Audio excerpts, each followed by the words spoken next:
The blood on Katherine Pierce's hands was still warm when she decided she would rather kiss the devil himself than marry the banker's son.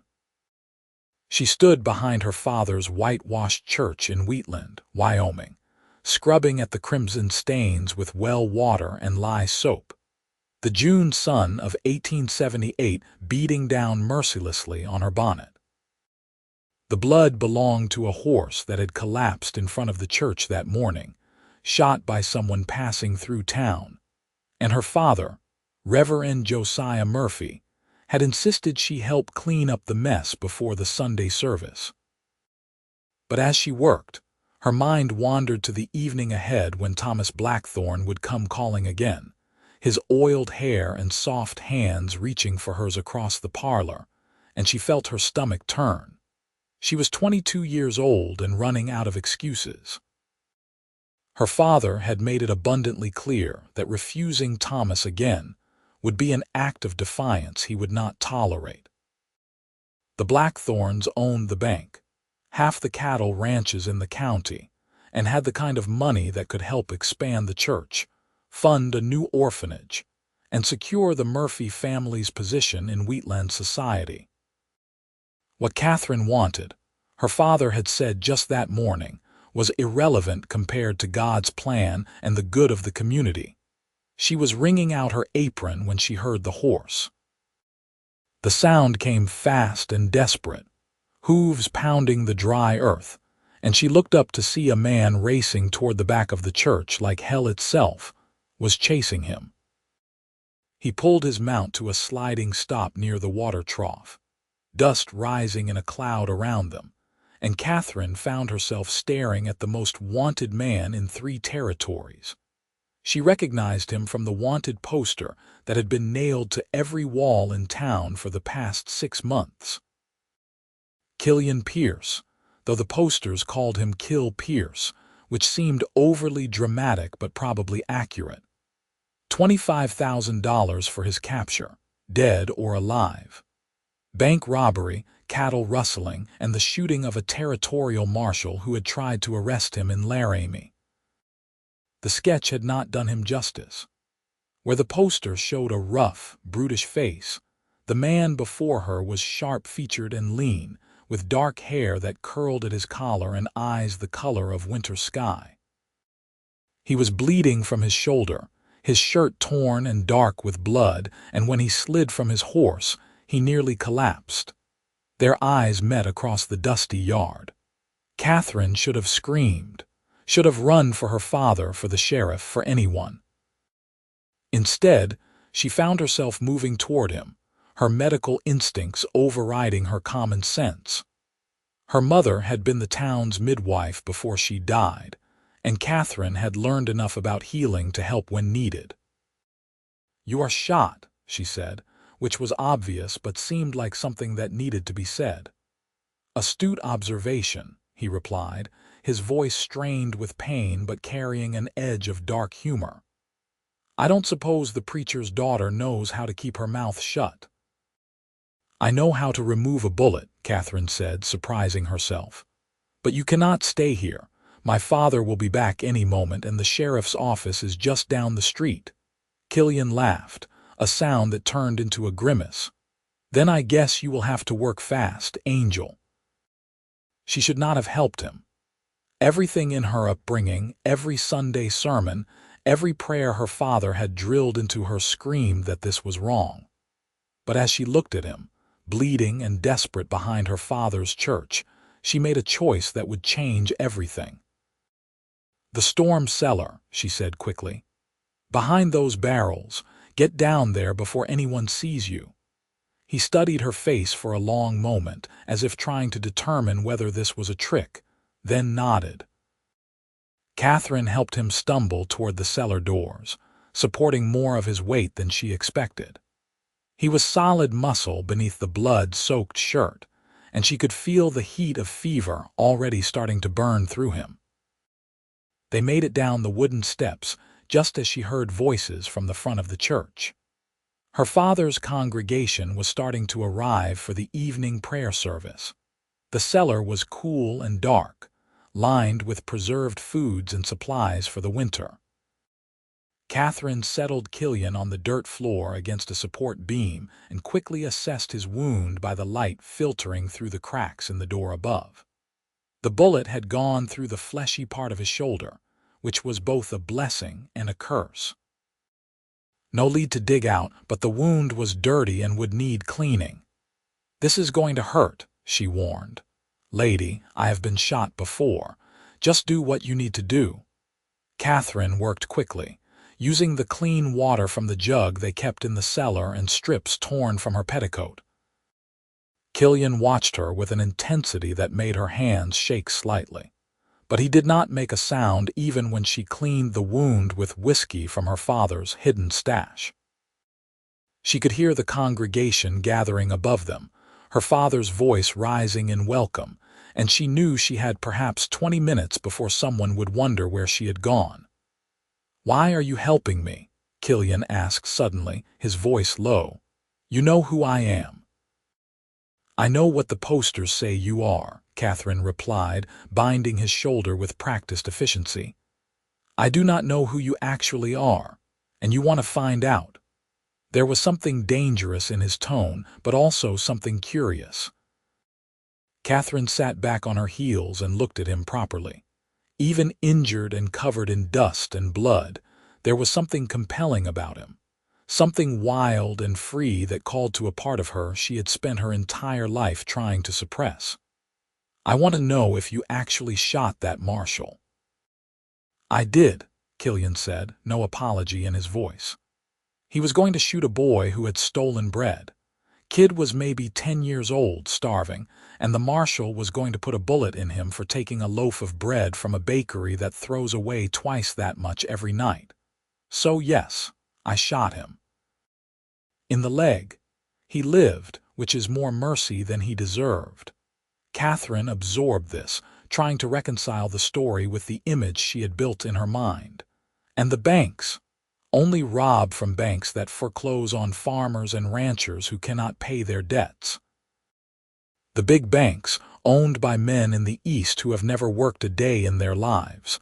I give most of it to the people who lost their land. He paused, studying her face. "You do not believe me." "I am trying to decide if I do," Katherine admitted. "It sounds like something from a dime novel." "Life out here is stranger than any novel, Angel." He shifted against the beam, wincing. "What is your name, Katherine?" "Katherine Murphy." "Well, Katherine Murphy, I owe you my life. That is not a debt I take lightly." Above them, the congregation began to sing. Katherine recognized the hymn, one of her father's favorites about redemption and grace. The irony was not lost on her. "You need to rest," she said. "I will bring you food and water after the service. Then you need to leave before morning. The marshal from Casper is expected tomorrow, and he will search everywhere." "You are going to help me escape?" Killian asked, one eyebrow raised. "The preacher's daughter is going to aid and abet a wanted outlaw." Katherine stood, brushing dirt from her skirts. "I am going to help an injured man. What you do after that is your own concern." She moved toward the stairs, then paused. "And don't call me Angel. My name is Katherine." "Yes, madam," he said, and she could hear the smile in his voice even as she climbed back into the fading sunlight. The prayer service felt endless. Katherine sat in her usual place in the front pew, her hands folded demurely in her lap, while her mind raced. She was acutely aware of the cellar beneath them, of the wounded outlaw hiding in the dark while her father preached about righteousness and judgment. She wondered if this was what going mad felt like, this strange disconnection between what she appeared to be and what she was actually doing.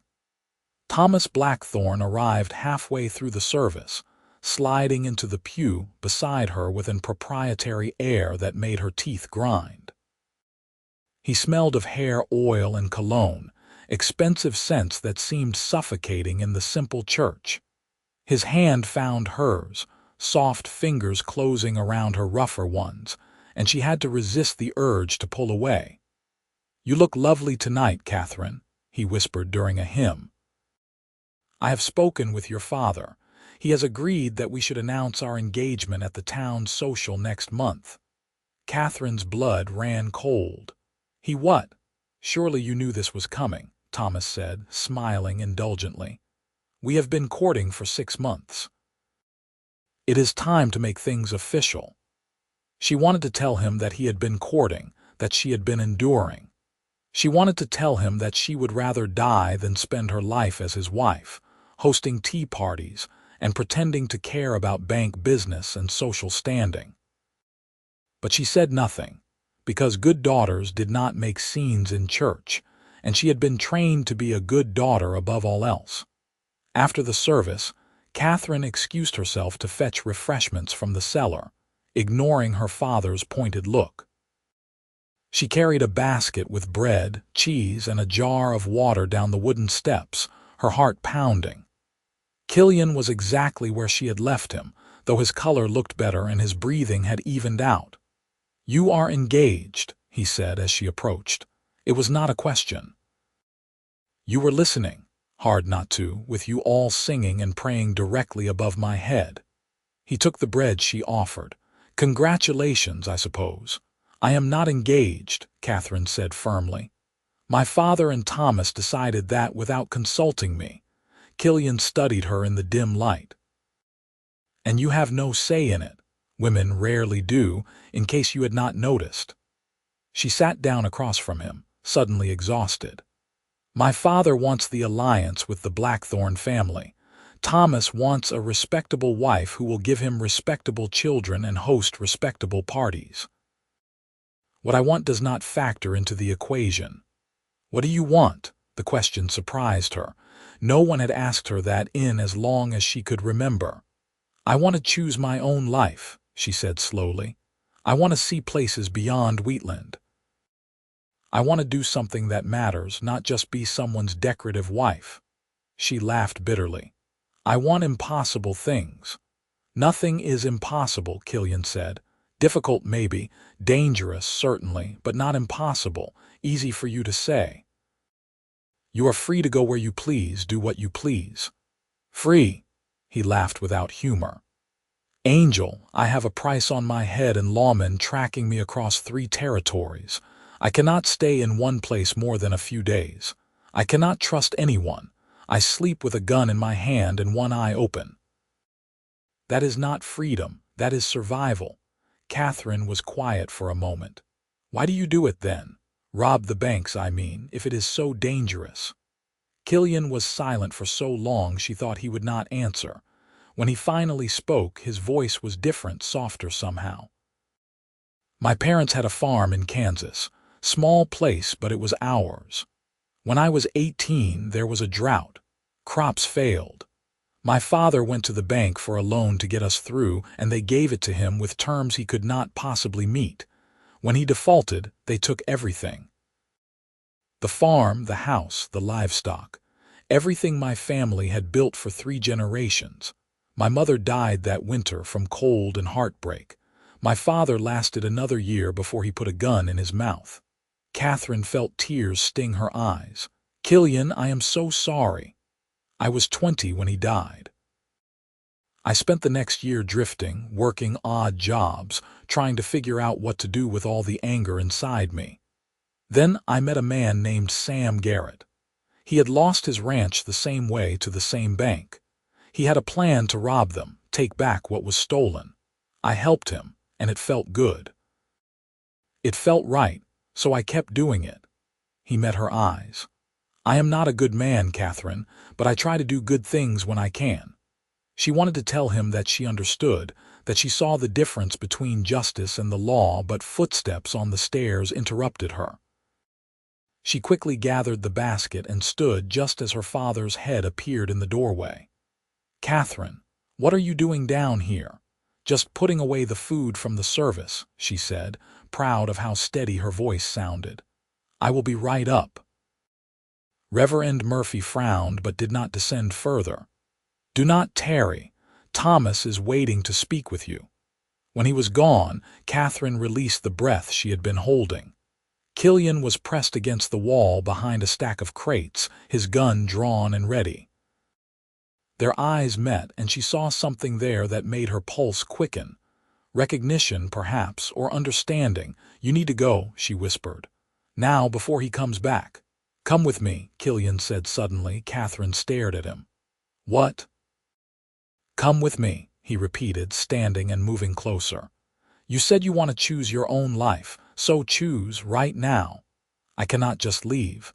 My father, the church, everyone I know is here." "Everyone who wants to control you is here," Killian corrected. "Katherine, I have known you for all of 2 hours, but I can see you are dying in this place. Slowly, politely, respectably dying. You can stay and marry that banker's son and spend the rest of your life wondering what if. Or you can take a chance. Katherine." Her father's voice came from above, sharper now.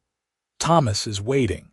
She looked at Killian, at this wounded outlaw who had crashed into her life and was now offering her the impossible. Every rational part of her brain screamed that this was insane. She did not know this man. He was a criminal. She would be throwing away everything for nothing. But when she opened her mouth, what came out was, when Killian's eyes widened slightly, then a slow smile crossed his face. "Tonight, after midnight when the town is asleep, meet me behind the church with whatever you can carry. We ride fast and we do not look back." "I must be out of my mind," Katherine breathed. "Probably," Killian agreed, "but you will be free." The next few hours were the longest of Katherine's life. She endured Thomas's clumsy attempt at romance in the parlor, his plans for their future spilling out in an endless stream. He had already picked out a house, already planned their wedding, already decided how many children they would have and what they would name them. Katherine listened with a smile frozen on her face and thought about midnight, when he finally left. Her father cornered her in the hallway. "I expect you to be more enthusiastic about this match, Katherine. The Blackthorns are a fine family, and Thomas is a good man." "He is a boring man," Katherine said before she could stop herself. Her father's face darkened. "You will watch your tongue, girl. You are 22 years old and unmarried. You should be grateful that anyone of Thomas's standing is interested in you at all. I have given you more freedom than most girls get. Let you read books and help with the healing when you should have been focused on finding a husband. That ends now. You will marry Thomas Blackthorn and you will be grateful for it." Katherine looked at her father, this man who had raised her after her mother died, who had taught her to read from the Bible and to value education. Somewhere along the way, she had forgotten that his love came with conditions, that his approval required her absolute obedience. "Yes, father," she said quietly, because there was no point in arguing now. She went to her room and waited for the house to fall silent. She packed a small bag with practical clothes, her mother's medical supplies, and the money she had saved from helping with births and healing work. It was not much, maybe $50, but it was hers. She changed into riding clothes she used when helping families on outlying ranches, pinned her dark hair up securely, and sat by the window watching the moon rise over wheatland. At 1:45, she slipped out of the house. Her heart pounded so hard she was certain it would wake her father, but the house remained silent. She made her way through the shadows to the church, to the place where this had all begun, and found Killian waiting with 2 horses.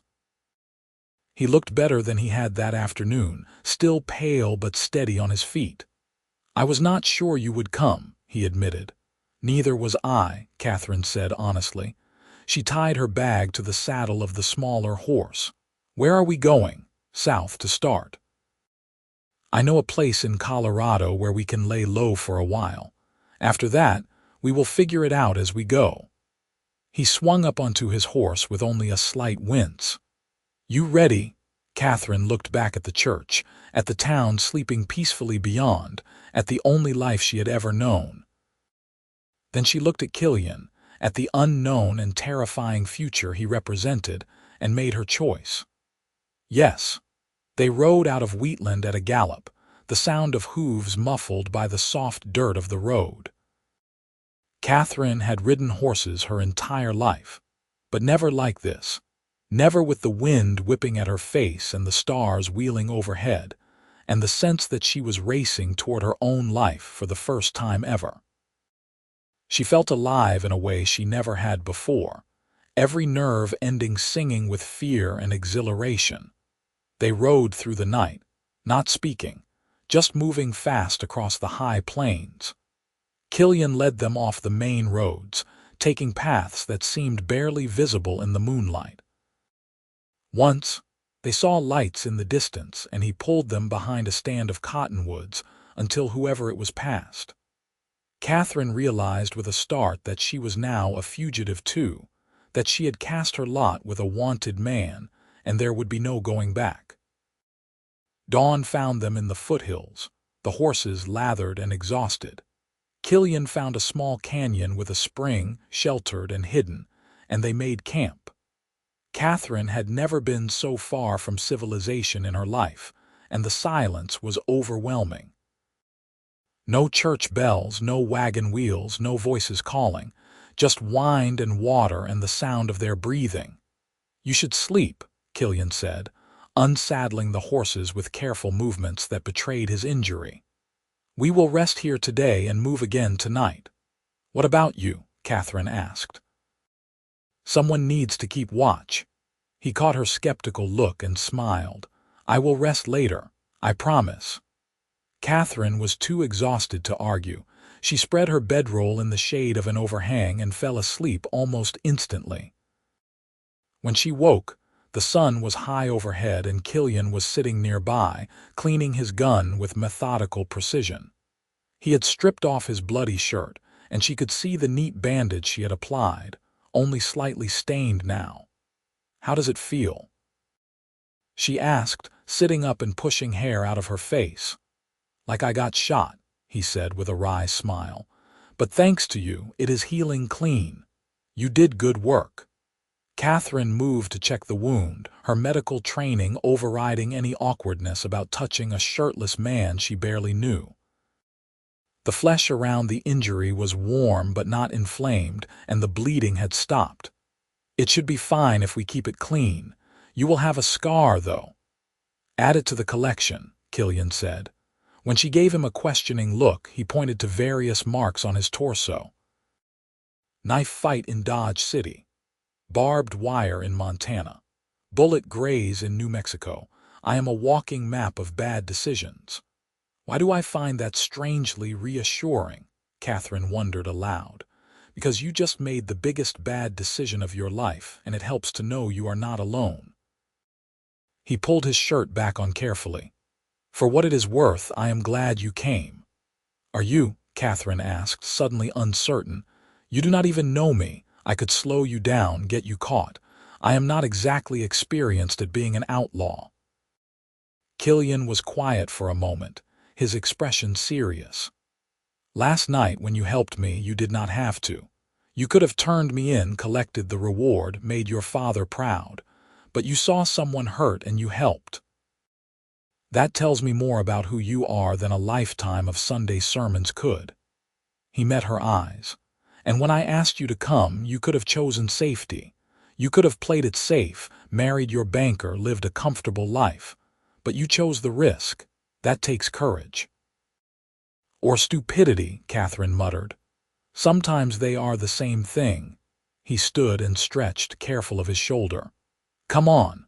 There is a stream about 50 yards that way. You should wash up, get the dust off. We move again at sundown."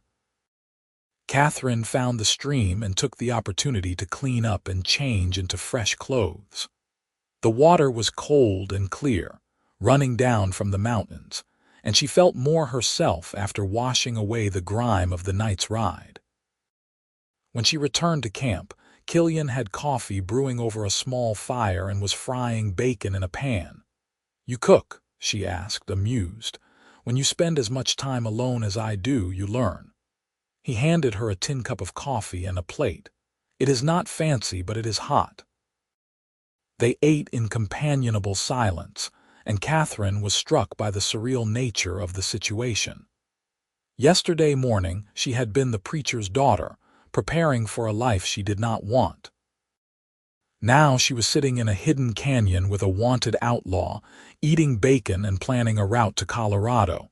It was insane. It was terrifying. It was the most alive she had ever felt.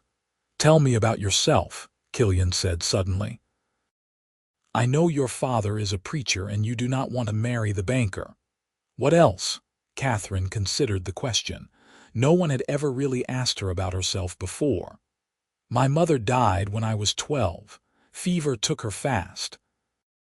She was a midwife and a healer, and she taught me everything she knew. After she died, I took over some of her work, helping with births and setting bones and mixing remedies. My father never liked it, thought it was not proper work for a preacher's daughter, but the town needed it, so he allowed it." She sipped her coffee. "I always loved the healing work. I loved feeling useful, like I was doing something that mattered, but I wanted more too. I wanted to study medicine properly, go to a real school. Women can do that now in the East. But my father said it was foolishness, that my duty was to marry and have children and support my husband." "You would have made a good doctor," Killian said. "Would have? You still can," he corrected. "Maybe not right away, but someday. Why not?" The idea was so foreign, so impossible that Katherine almost laughed. But something in Killian's expression stopped her. He was serious. He actually believed she could still have that life. "You really think so, Katherine? You just ran away with an outlaw to avoid a marriage you did not want. If you can do that, you can do anything." They rode for 5 days, moving mostly at night, staying off the main trails. Killian was a good teacher, showing Katherine how to read the land, how to find water and shelter, how to cover their tracks. She learned to sleep during the day and stay alert at night, to listen for sounds that did not belong, to trust her instincts. She learned that fear and excitement could feel remarkably similar, and that the boundary between civilization and wilderness was much thinner than she had thought. On the 6th day, they reached the place Killian had mentioned, a small ranch in the mountains of northern Colorado. The owner was a weathered woman in her 60s named Sarah Chen, who took one look at them and ushered them inside without questions. "You bringing trouble to my door, Killian Pierce?" she asked, but her tone was fond. "When do I not?" Killian replied with a grin. "Sarah, this is Katherine Murphy." "Katherine, Sarah is an old friend. She lets me hide out here when things get too hot." Sarah studied Katherine with sharp eyes. "Preacher's daughter, if I had to guess. You have that look about you.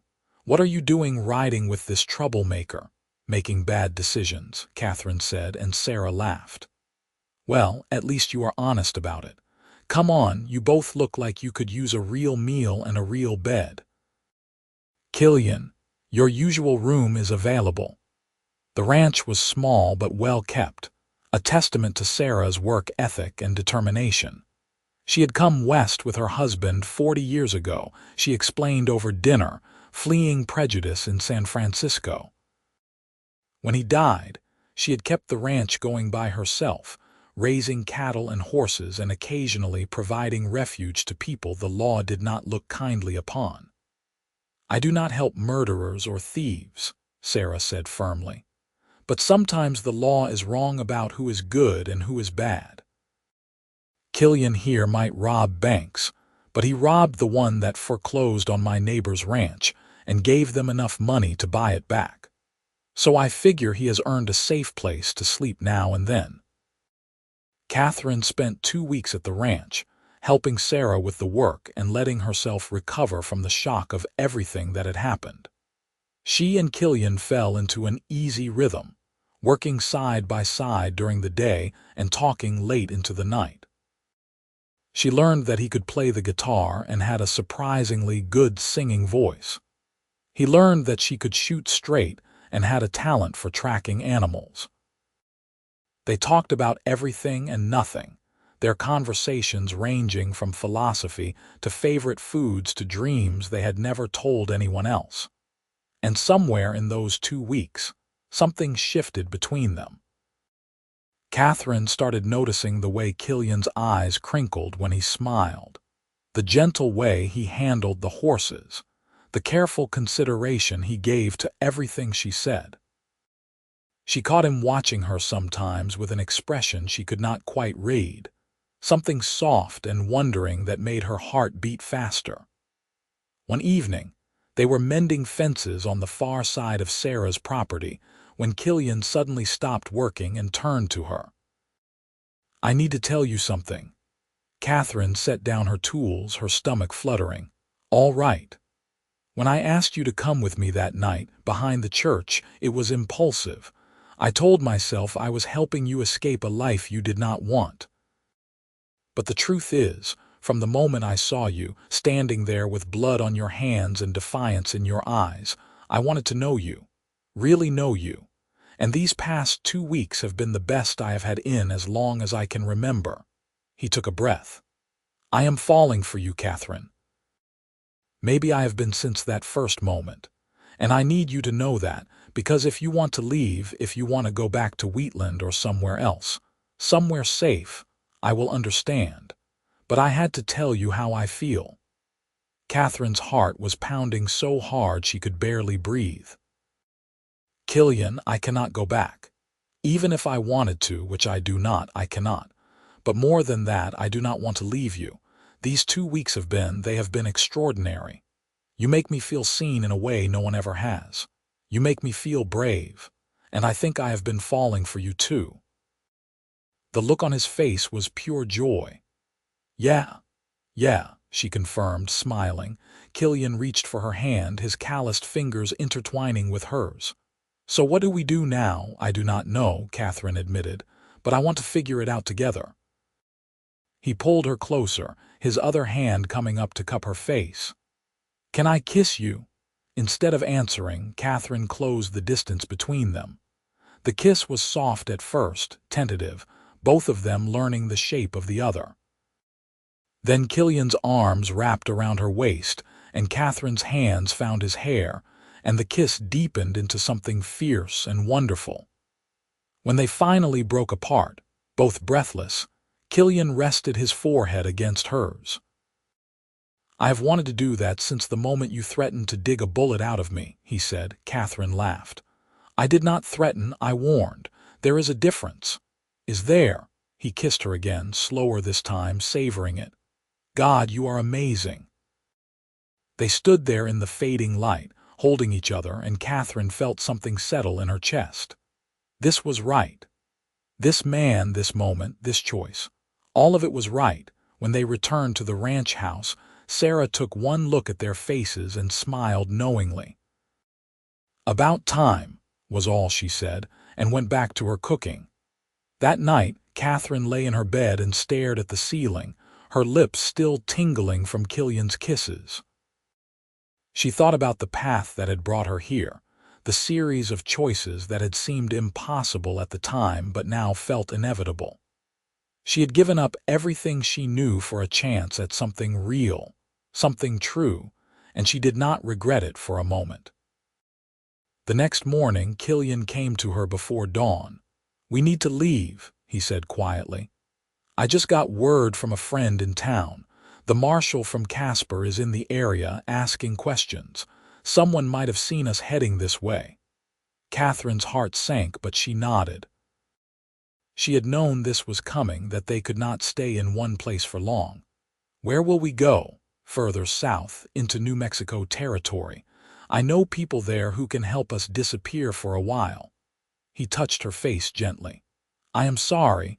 I wish we could have had more time here." "We will have time," Katherine said firmly. "Somewhere, eventually." They said goodbye to Sarah, who packed them supplies and pressed money into Killian's hands despite his protests. "You keep that girl safe," she told him sternly. "She is good for you, I know," Killian said quietly.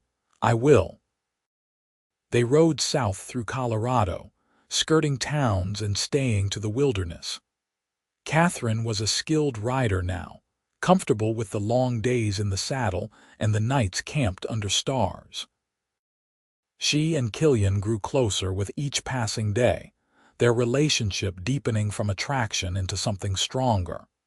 They talked about everything, shared stories from their pasts, dreamed about futures that seemed increasingly possible. One night, camped beside a river, Killian taught her to shoot his spare revolver. "You need to know how to defend yourself," he said seriously. "I hope you never have to, but you need to know." Katherine turned out to be a natural shot, her steady hands and good eye serving her well. After she hit the target 5 times in a row, Killian whistled low. "Remind me never to make you angry." "Too late for that," Katherine teased. "You have already seen me covered in horse blood and road dust. The mystique is gone." "On the contrary," Killian said, pulling her close. "You have never been more appealing." He kissed her, deep and slow, and Katherine felt heat pool in her belly. They had been careful so far, stopping before things went too far, but the restraint was getting harder to maintain. "Killian," she breathed against his mouth. "I want you." He pulled back slightly, his eyes searching hers. "Are you sure? I do not want to rush you, and we are not married." "I am sure," Katherine said firmly. "I do not care about marriage certificates or my father's rules anymore. I want this. I want you." They made love under the stars that night, gentle and passionate and a little awkward in the way of first times. But it was perfect for them, and afterward, lying in Killian's arms with his heart beating steady beneath her ear, Katherine felt complete in a way she never had before. "I love you," Killian said into the darkness. "I know it is fast. I know we have only known each other a few weeks, but I do. I love you, Katherine Murphy." "I love you too," Katherine whispered back. "I love you so much it terrifies me." "Good terrified or bad terrified?" "Good terrified," she confirmed. "The kind that means something matters." They continued south, deeper into New Mexico territory. The landscape changed around them, becoming more desert, more stark. It was beautiful in a harsh way, all red rock and endless sky. Killian took them to a small settlement called Socorro, where he had friends who asked no questions and offered help freely. But their peace was short-lived. Word reached them that the marshal from Casper had tracked them to Colorado and was now heading south with a posse. They needed to move again, this time to somewhere the law would not think to look. "Mexico," Killian said one night. "We could cross the border, start fresh. I have money saved up from the robberies, enough to buy a small ranch, start a real life. We could get married legally and just live." Katherine's heart leaped at the thought. "You want to marry me?" "Of course I want to marry you," Killian said, as if it was the most obvious thing in the world. "Katherine, you are the best thing that has ever happened to me. I want to spend the rest of my life with you if you will have me." "Yes," Katherine said immediately. "Yes, I will marry you. But Killian, are you sure about giving up everything? The robberies, the fight against the banks, all of it." Killian was quiet for a moment. "I thought I needed revenge to feel whole," he said slowly. "I thought making the banks pay would heal something in me. But being with you, I realized what I actually needed was something to live for instead of something to fight against. You make me want to build a life, not destroy things. So yes, I am sure." They made plans to head for the border, but fate had other ideas. 2 days before they were set to leave, Killian went into town for supplies and did not return. Katherine waited at their camp, growing increasingly anxious as hours passed. Finally, as the sun was setting, a boy came running with a message. "Mr. Pierce is in jail," the boy gasped out. "Marshall caught him in town. They are taking him back to Casper to hang." Katherine felt the bottom drop out of her world. She gave the boy coins and sent him away, her mind racing. She could not let Killian hang. She would not. But she was one woman against a marshal and his posse. She needed help. The answer came from an unexpected source. That night, a man appeared at her camp, tall and weathered with a badge on his chest. Katherine reached for her gun, but he held up his hands peacefully. "I am not here to arrest you, Miss Murphy," he said. "My name is Marshal James Whitfield, and I need to talk to you about Killian Pierce." "If you think I am going to help you hang him, you are insane," Katherine said coldly. "I do not want to hang him," Whitfield said. "I want to let him go." Katherine stared at him. "What?" Whitfield sat down across from her fire, uninvited. "I have been tracking Killian Pierce for 8 months now. In that time, I have talked to dozens of people whose lives he has touched. Farmers who got their land back. Families who did not starve because he gave them money. Kids who did not get shot by overzealous lawmen because he intervened. And I have also looked into the banks he robbed. Every single one was involved in predatory lending, foreclosures on families who could not possibly pay, corruption at the highest levels." He shook his head. "Pierce is right about one thing. The law is not always just. Sometimes it serves the powerful at the expense of everyone else." "So why chase him?" Katherine asked. "Because that is my job," Whitfield said simply. "But I do not have to like it, and I do not have to see a man hang for trying to make things right, even if he went about it the wrong way." He leaned forward. "Here is my proposal. I let you break him out tonight. I look the other way. In return, Pierce leaves the territory and never comes back. He stops robbing banks, he stops drawing attention, he disappears.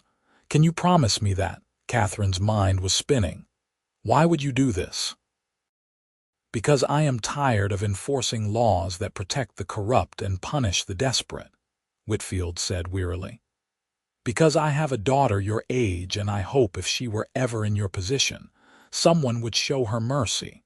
Because sometimes doing the right thing means breaking the rules." He stood. "The jail has 2 deputies. They will be asleep by midnight, drugged by a bottle of whiskey I will leave for them. You will have maybe 20 minutes before anyone notices. The horses are in the stable behind the jail. After that, you are on your own." "Marshal," Katherine said, her voice thick with emotion. "Thank you." Whitfield tipped his hat. "Thank me by making sure he keeps his promise. No more robberies, no more trouble, just a quiet life somewhere no one knows his name." At midnight, Katherine crept through the shadows of Socorro to the jail. Just as Whitfield had promised, the deputies were snoring at their post, an empty whiskey bottle between them. She found the keys and unlocked the cell where Killian was being held. His face, bruised and battered but alive, split into a grin when he saw her. "My hero," he said. "Shut up and move," Katherine hissed, but she was smiling too. They made it to the stable and saddled horses in record time. As they rode out of town, Katherine told Killian about Marshal Whitfield's offer. "He wants your word that you will stop the robberies and disappear." "He has it," Killian said immediately. "Katherine, I already told you I was done with that life. This just gives me a better reason to keep that promise." They rode hard for the border, not stopping except to rest the horses. 3 days later, they crossed into Mexico near El Paso, leaving their old lives behind forever. The sense of relief was overwhelming. Like a weight Katherine had not even realized she was carrying had suddenly lifted. They found a small town called San Miguel, nestled in the mountains, where Americans were not uncommon and no one asked too many questions.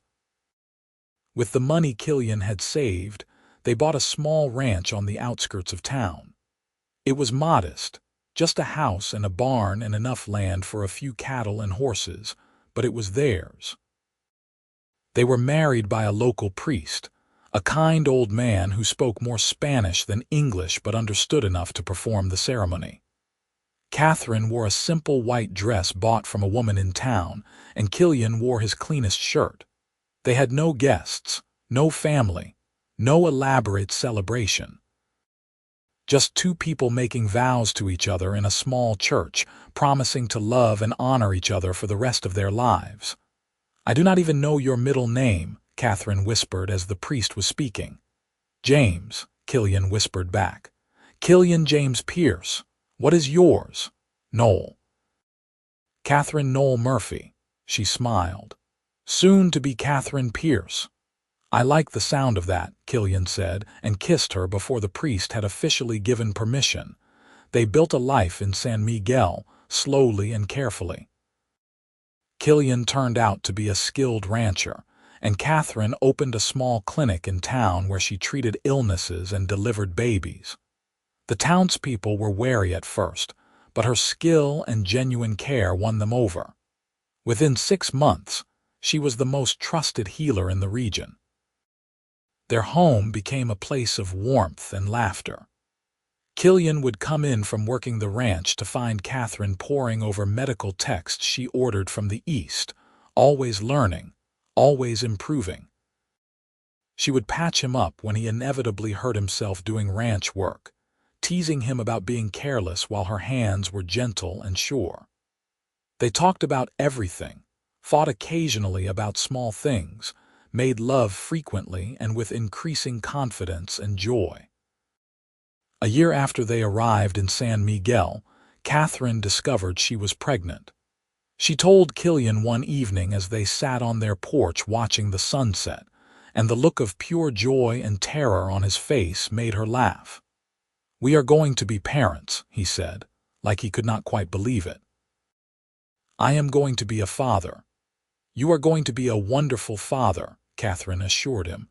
"How can you be sure?" "I do not know anything about being a father. Mine was not exactly a good role model at the end." Katherine took his hand and placed it on her still flat stomach. "You will figure it out. We both will. Together." Their son was born in the spring of 1880, after a long labor that had Killian pacing the floor in terror while the midwife Katherine had trained helped with the delivery. When he finally held his son for the first time, Killian wept openly, all his tough outlaw exterior crumbling in the face of this tiny, perfect human they had created. "What should we name him?" he asked Katherine, who was exhausted but radiant. "I thought we could name him after your father," Katherine said. "If you want to." Killian looked at her with such love it made her chest ache. "John. My father's name was John." "John Pierce," Katherine said, testing the name. "I like it." John was a healthy, happy baby who grew into a curious, energetic toddler. Katherine cut back on her clinic hours to care for him, but still saw patients several times a week. Killian doted on his son, teaching him to ride almost before he could walk, taking him everywhere on the ranch. Katherine would watch them from the window, her heart full to bursting. 2 years later, their daughter was born. Clara Pierce came into the world screaming her displeasure at the cold air, and she never really stopped making her opinions known. She was fierce and stubborn from the start, with her father's determination and her mother's sharp mind. Katherine often joked that raising Clara was like trying to tame a wildfire, but she would not have changed her for the world. Life was not always easy. There were droughts and sick cattle, difficult births and diseases Katherine could not cure, moments of grief and frustration. But there was also joy. Birthday celebrations and Christmas mornings, evenings spent around the dinner table sharing stories, quiet moments on the porch after the children were asleep. One evening when John was 5 and Clara was 3, Katherine was putting them to bed when John asked, "Mama, where did you and Papa come from?" Katherine looked at Killian, who had come to help with bedtime. "That is a long story," she said carefully. "We like stories," Clara insisted. So Katherine and Killian told them an edited version. How they met in a small town in Wyoming, how they fell in love and decided to build a life together in Mexico. They left out the parts about wanted posters and jailbreaks, figuring those stories could wait until the children were older. "So you ran away together," John asked, his eyes wide. That is so romantic. It was terrifying, Katherine said honestly, but it was also the best decision I ever made. Why? Clara asked. Killian answered, pulling Katherine close. Because sometimes you have to be brave enough to choose what you want instead of what everyone else thinks you should want. Your mother was the bravest person I ever met. She gave up everything she knew to have a different life. And you gave up everything too, Katherine reminded him. We both took a leap of faith. Did you ever regret it? John asked. Not for a single moment, Katherine and Killian said in unison, then laughed. When the children were finally asleep, Katherine and Killian returned to their porch, their favorite spot. Katherine leaned against her husband, his arm warm and solid around her shoulders. You ever think about Wheatland? Killian asked quietly. Your father, the life you left, Katherine considered the question. Sometimes, she admitted. I wonder if my father ever forgave me. If Thomas Blackthorne married someone else, if anyone remembers the preacher's daughter who ran off with an outlaw. She turned to look at Killian. But I do not regret leaving. This life with you, with our children, it is everything I never knew I wanted. I got a letter last week, Killian said suddenly. From Marshall Whitfield. Katherine sat up. What did it say? He wanted to let me know that the marshal who was chasing me, the one from Casper, died 2 years ago. Natural causes. And the banks I robbed, most of them have either gone under or been investigated for fraud. There is no one looking for Killian Pierce anymore. I am free to go back to the States if I want. Katherine's heart began to race. You want to go back? Killian was quiet for a long moment. Part of me wants to see my parents' graves again. Pay proper respects. Maybe see Sarah, let her know I kept my promises. But this is home now. Mexico, this ranch, you and the kids. I do not want to risk losing this. We could visit, Katherine suggested. Take the children to meet Sarah, show them where their parents came from. Not Wheatland, obviously, but Colorado, maybe Kansas. Then come back here to our real home. Killian smiled and pulled her close again. When did you get so wise? I have always been wise, Katherine said primly. You just finally noticed. They did eventually make that trip when John was 8 and Clara was 6. It was an adventure, taking 2 young children across the border and through territories that were still wild in many ways. But it was also healing. They visited the graves of Killian's parents, and Katherine was able to say a proper goodbye to people she had never met, but who had shaped the man she loved. They spent a month with Sarah, who was older and grayer but still sharp as a tack. She adored John and Clara, spoiling them with cookies and horseback rides. You did good, Sarah told Katherine one evening while Killian was putting the children to bed. Both of you, you made a real life together. We did, Katherine agreed. Thank you, Sarah, for giving us a place to start. You did the hard part, Sarah said. I just gave you a safe place to catch your breath.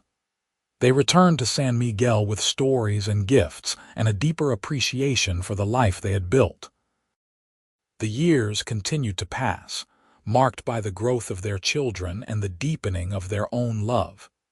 John grew tall and serious, interested in medicine like his mother.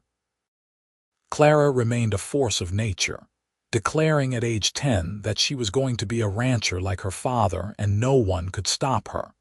When John was 15, he announced that he wanted to go to medical school in the United States.